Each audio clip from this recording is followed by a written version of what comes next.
എന്നാൽ മറ്റൊരു പ്രതികരണം കേൾക്കുക. മുകേഷ് രാജിവെക്കണമെന്നാണ് ബിജെപിയുടെ നിലപാടെന്ന് ബിജെപി സംസ്ഥാന അധ്യക്ഷൻ കെ സുരേന്ദ്രൻ. സുരേഷ് ഗോപിക്ക് ചലച്ചിത്ര നടൻ എന്ന നിലയിൽ വ്യക്തിപരമായ അഭിപ്രായമുണ്ട്. മുകേഷ് സ്ത്രീപീഡനത്തിന്റെ അപ്പസ്തോലനാണ്. നിയമസംഘവും കൂടിയായ മുകേഷിന് രഞ്ജിത്തിനും സിദ്ദിഖിനും ഇല്ലാത്ത എന്ത് പ്രതിരോധമാണുള്ളതെന്നും സുരേന്ദ്രൻ ചോദിച്ചു.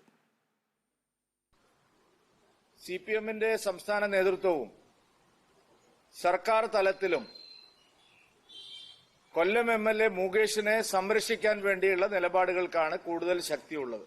രഞ്ജിത്തിനും സിദ്ദിഖിനുമില്ലാത്ത ഇമ്മ്യൂണിറ്റി എങ്ങനെയാണ് മുകേഷിന് ലഭിക്കുന്നത്? അവരെക്കാൾ കൂടുതൽ ധാർമ്മിക ബാധ്യത ഉയർത്തിപ്പിടിക്കേണ്ടത് നിയമസഭാ സാമാജികനായിട്ടുള്ള മുകേഷിനാണ്. സ്ത്രീ പീഡനത്തിന്റെ അപ്പോസ്തലനായിട്ടുള്ള ഒരാളെ ഈ വിഷയത്തിലെ കോൺക്ലേവിൽ പങ്കെടുക്കാൻ സർക്കാർ ക്ഷണിച്ചു വരുത്തിയാൽ മുകേഷിന് തടയുന്നത് എന്തിനാണ്? ആ കോൺക്ലേവ് തന്നെ തടയുക എന്നുള്ളതാണല്ലോ വേണ്ടത്. അത് ആ സമയമാകുമ്പോൾ നിങ്ങൾക്ക് കാണാം. ഒരു ചലച്ചിത്ര നടൻ എന്നുള്ള നിലയിൽ ബഹുമാനപ്പെട്ട സുരേഷ് ഗോപിക്ക് അദ്ദേഹത്തിന്റെ അഭിപ്രായങ്ങൾ പറയാനുള്ള സ്വാതന്ത്ര്യം നമ്മുടെ നാട്ടിലുണ്ട്. പക്ഷെ പാർട്ടിയുടെ നിലപാട് മുകേഷ് രാജിവെക്കണം എന്നുള്ളത് തന്നെയാണ്.